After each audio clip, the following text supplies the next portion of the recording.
Nos situamos en los años 80, una era donde las monedas de 25 centavos valían más que el oro, donde los héroes no usaban capa, sino que manejaban un joystick, y entre todos los dioses del arcade había uno que brillaba más que los demás. Su nombre era Billy Mitchell. Nació en 1965 en Hollywood, Florida, y durante décadas fue reconocido como el mejor jugador de videojuegos del mundo, el hombre que definió lo que significaba ser un campeón del gaming, el primero en lograr un juego perfecto en Pac-Man, el poseedor de récords mundiales en Donkey Kong que parecían imposibles de superar. Pero todo tiene un final, y el de Billy Mitchell fue tan dramático como su ascenso. ¿Fue un genio incomprendido o el mayor fraude de la historia del gaming? Hoy vamos a descubrirlo. Esta es la historia del rey del gaming, Billy Mitchell. Hollywood, Florida, años 70. Como cualquier niño de su generación, Billy Mitchell creció rodeado del nacimiento de algo nuevo, los videojuegos. Pero mientras otros niños jugaban por diversión, Billy jugaba para ganar. Desde muy joven mostró una obsesión poco común. No solo quería jugar bien, sino que quería ser el mejor. Su padre, un señor con restaurantes exitosos, le inculcó algo que lo marcaría de por vida: la mentalidad de campeón. En casa de los Mitchell no había espacio para el segundo lugar. 1982. Billy Mitchell tenía solo 17 años cuando logró algo que nadie en el mundo había conseguido: superar el 1.000.000 de puntos en Donkey Kong. Las máquinas arcade en esta época no estaban diseñadas para que nadie llegara tan lejos. El contador de puntos ni siquiera tenía suficientes dígitos. La noticia llegó a los oídos de una organización que acababa de nacer con un propósito muy específico: documentar estos logros para la prosperidad. Twin Galaxies, fundada en 1981 por Walter Day en Ottumwa, Iowa. Era la biblia oficial de los récords de videojuegos. Si Walt Day decía que eras el mejor, eras el mejor. Era como el libro Guinness, pero exclusivamente para gamers. Y Walter Day adoraba a Billy Mitchell. Lo vio desde el principio como la encarnación perfecta del nuevo tipo de atleta americano: el jugador profesional, el deportista del joystick. Billy era telegénico, carismático y sobre todo ganaba, siempre ganaba. Pero el logro que catapultó a Billy Mitchell al Olimpo del gaming llegó en 1999. Este fue Pac-Man, el juego más icónico de la historia. Para lograr un juego perfecto necesitabas comer cada punto, cada fruta, cada fantasma en cada uno de los 256 niveles del juego, sin morir ni una sola vez. La puntuación máxima posible: 3.333.360 puntos. Solo un ser humano en la historia había logrado ese récord, y ese era Billy Mitchell. La partida duró más de 6 horas. Billy la jugó en una sola sesión, sin levantarse, sin pausas, solo él, el joystick y una máquina que parecía estar retándolo a que fallara. Con el juego perfecto de Pac-Man en su currículum, Billy Mitchell se convirtió en algo más que un gamer. Se convirtió en una celebridad. Tenía apariciones en televisión, entrevistas en revistas, reconocimientos públicos. Era el Elvis Presley del arcade. Y como todo un buen showman, Billy entendía la importancia de la imagen. Su cabello largo y perfectamente peinado, sus camisas con la bandera americana, su tono de voz deliberadamente lento y seguro, todo era parte de una marca personal cuidadosamente construida. Billy Mitchell no era solo un jugador, era un personaje. Y entonces llegó el año 2007, y con él algo que cambiaría la percepción pública de Billy Mitchell para siempre: el documental The King of Kong. El film seguía a Steve Webb, un ingeniero de Boeing en Washington, un hombre común y corriente que grabó un récord en Donkey Kong en su propio garaje. Cuando presentó la cinta a Twin Galaxies para su verificación, algo extraño ocurrió: la organización lo rechazó por presuntas irregularidades, mientras que los récords de Billy, muchos de ellos no verificados en persona, seguían en pie. La audiencia del documental vio a Billy Mitchell como el villano de la historia. Billy Mitchell siempre negó las acusaciones. Para él, el proceso de verificación existía por una razón: proteger la integridad de los récords. No era personal contra Steve Webb, era simplemente el proceso. Y muchos dentro de la comunidad del gaming le daban la razón. Twin Galaxies tenía sus protocolos. Si la cinta de Webb no cumplía con ellos, no podía ser aceptada. ¿Era injusto? Quizás. ¿Pero era incorrecto? Eso dependía de con quién hablaras. Para 2010, Billy Mitchell era intocable. Sus récords de Donkey Kong superaban el 1.000.000 de puntos. Estaba en el Salón de la Fama de Twin Galaxies. Tenía su propio negocio de salsas picantes. Y sobre todo tenía algo que ningún dinero puede comprar: el respeto y la veneración de toda una generación de gamers. Pero hay una ley universal de la que nadie escapa: la misma gravedad que te lleva arriba, eventualmente te hace bajar. En 2014, en los oscuros rincones de internet, donde los gamers más técnicos se reunían, algo empezaba a gastarse. No en los medios mainstream, no en revistas del gaming, sino en foros, en hilos de Reddit, en análisis frame a frame de vídeos publicados por el propio Billy Mitchell para reclamar sus récords.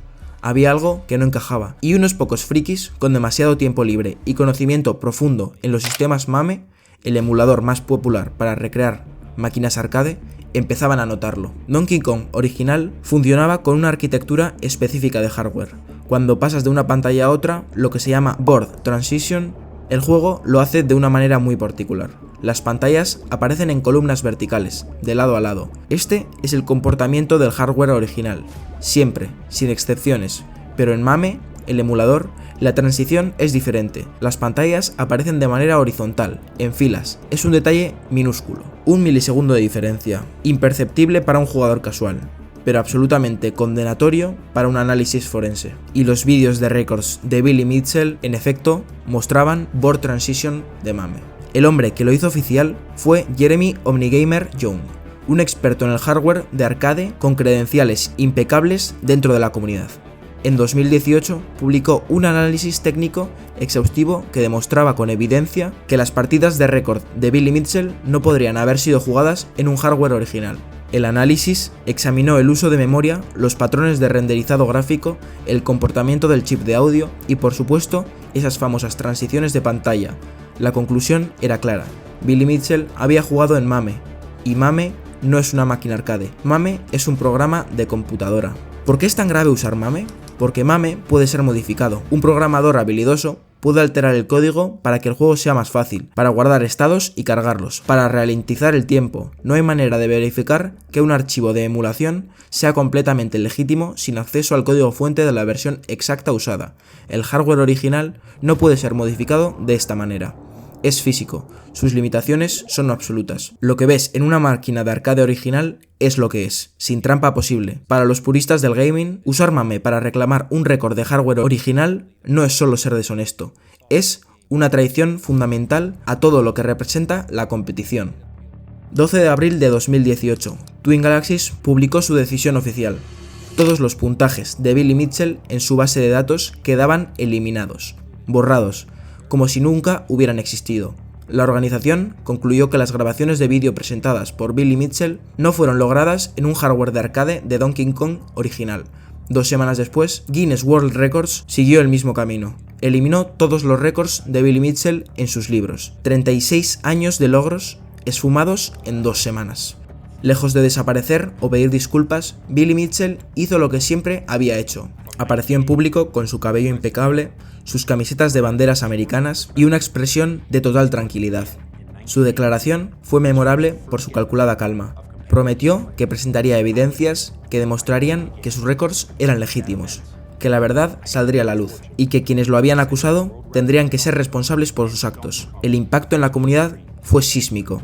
Para muchos, la caída de Billy Mitchell era la confirmación de lo que siempre habían sospechado, que el sistema de verificación de Twin Galaxies era demasiado fácil de manipular para alguien con los contactos correctos. Para otros fue una traición profunda. Habían crecido admirando a este hombre. Y para un tercer grupo, quizás el más interesante, la historia era más compleja. ¿Era Billy Mitchell realmente un tramposo? ¿O era el chivo expiatorio de un sistema que él mismo había ayudado a construir y que ahora lo destruía? Billy Mitchell no iba a quedarse callado. En 2020 presentó una demanda por difamación contra las figuras clave de su caso. Carl Jobst, un youtuber australiano que había cubierto extensamente el escándalo, y el creador de contenido y exdirector de Twin Galaxies, Todd Rogers. La demanda fue retirada meses después, pero el proceso legal tuvo un efecto inesperado. Obligó a todas las partes a documentar públicamente sus argumentos, y en este proceso surgió algo que nadie esperaba. En julio de 2020, Twin Galaxies tomó una decisión que sorprendió a todos. Restauró algunos de los récords de Billy Mitchell, específicamente los que habían sido verificados presencialmente o con evidencia técnica suficiente. Esto no fue una exoneración total. Twin Galaxies fue muy cuidadoso en su comunicado. Los récords específicos basados en las cintas de vídeo cuestionadas permanecían eliminados, pero la decisión abrió una grieta en la narrativa del fraude total que muchos habían asumido. La verdad es que la historia de Billy Mitchell nunca se cerró limpiamente, a diferencia de otros escándalos deportivos donde hay una confesión o una prueba definitiva. Aquí quedaron zonas grises.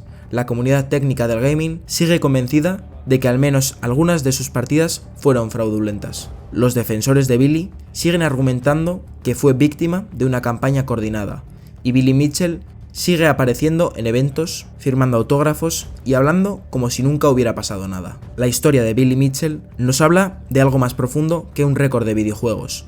Nos habla de la necesidad humana de héroes, de cómo construimos ídolos y de lo que hacemos cuando descubrimos que tenían pies de barro. Nos habla de una era donde los videojuegos eran algo nuevo, mágico, y la gente que los dominaba era vista con una mezcla de asombro y envidia. Una era que ya no existe, y quizás en algún lugar de esa nostalgia está la clave para entender por qué Billy Mitchell importó tanto, y por qué su caída dolió tanto.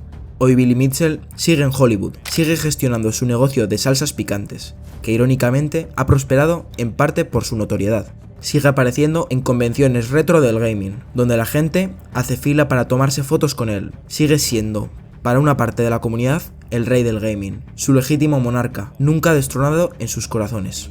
Para otra parte, es un recordatorio de que la admiración ciega es peligrosa, de que los héroes del gaming, como los héroes del deporte, de la política y de cualquier era, son personas, con ambición, con ego y con la tentación del atajo. ¿Fue Billy Mitchell el mejor jugador de la historia de los videojuegos? ¿O fue el mejor actor jugando el papel del mejor jugador de la historia? Quizás la respuesta no importa tanto como la pregunta misma, porque esa pregunta nos obliga a reflexionar sobre qué valoramos en nuestros héroes y qué estamos dispuestos a ignorar para mantener viva la leyenda. La moneda ha caído. El juego ha terminado, pero como en toda buena máquina arcade, siempre hay otra moneda esperando.